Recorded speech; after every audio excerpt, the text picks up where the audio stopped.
Hello, and welcome to FMRevu. I am Samsung, and today I will be unboxing myself. Whoa, whoa, whoa, what's going on here? Wow, what is this? Oh, okay, it's the Samsung HW-H450 Sound Bar.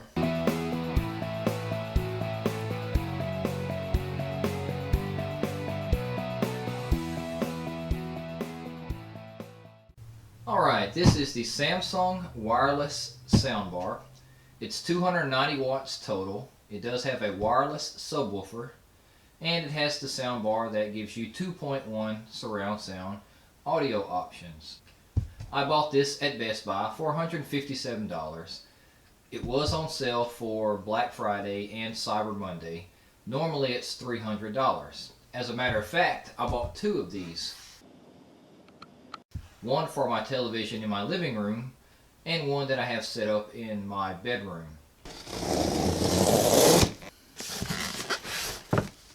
One sound bar, which is roughly 42 inches, with a bag of goodies,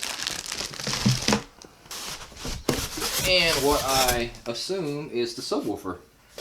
The subwoofer is PS-WH450. On the very top of the subwoofer, you can see that you have a power and Bluetooth LED indicator that lets you know that the power is on and that Bluetooth is on and is working. You do have two-tone black. This is hard material, MDF and plastic. If you turn it over, you can see that there is a vent, and you can have a port, or you do have a port where your sounds come out. On the side, you can see that it's a 6.5-inch subwoofer, and it does have a cloth grill that goes over it, protecting it and covering that up.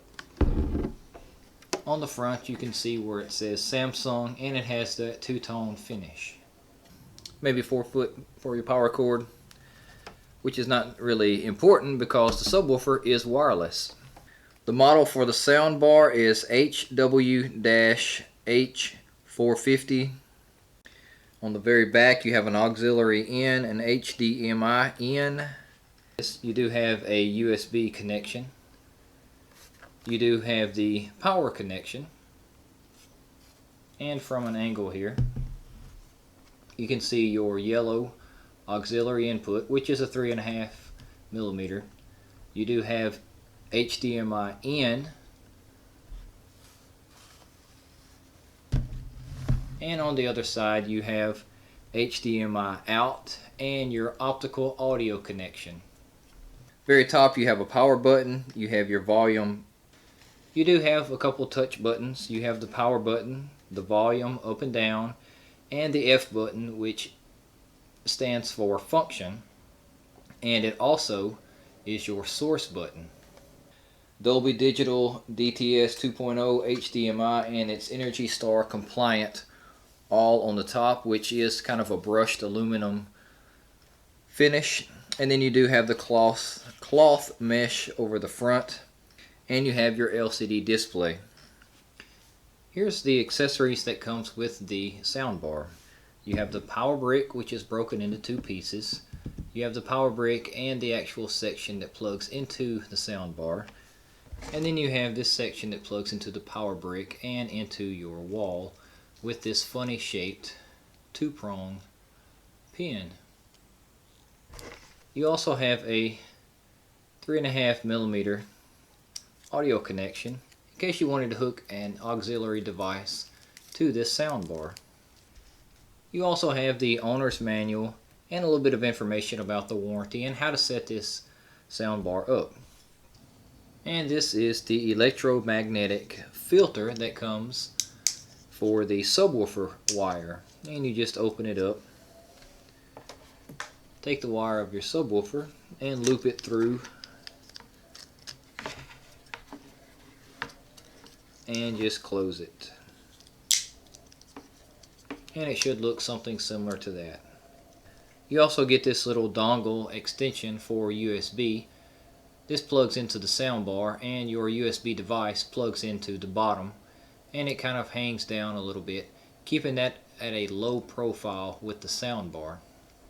you have some screws and you have this mounting hardware. Here is the included remote, and you see that it has very basic buttons: power, volume up, down, source, mute. On the back you do have a round screw where you would remove this plate and put the battery in. Here is the sound bar underneath my 42-inch television that I have in my bedroom, and you can see that it's pretty much the same size as the television. It does not take up much room, and it's sleek and low profile. And I've placed the subwoofer underneath the nightstand located next to my bed.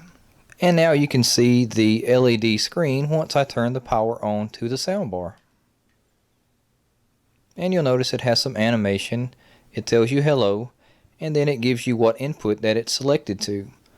Right now it's on the optical, which is the digital input.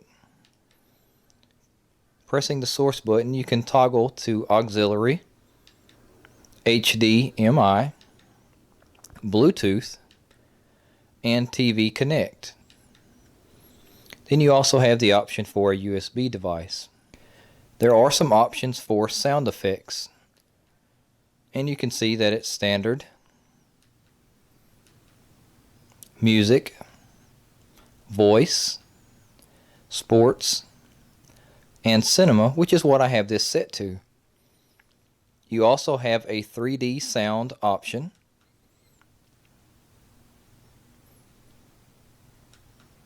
You can turn that off. You can select it for music, or you can select it for movie, which is what I have that set for. You can also select the treble and the bass, as well as the subwoofer volume by pressing the equalizer woofer button on your remote. I'll be using this soundbar in my living room to upgrade from my old Sony receiver, subwoofer, surround sound, and center channel speakers. And now you can see my entertainment cabinet once I have the soundbar put in place and replaced or upgraded my previous surround sound receiver and satellite speakers. Thank you for watching. If you have any questions, please leave a comment below. 3, 2, 1, action! Hey! You got a Coke? Is it a rough day?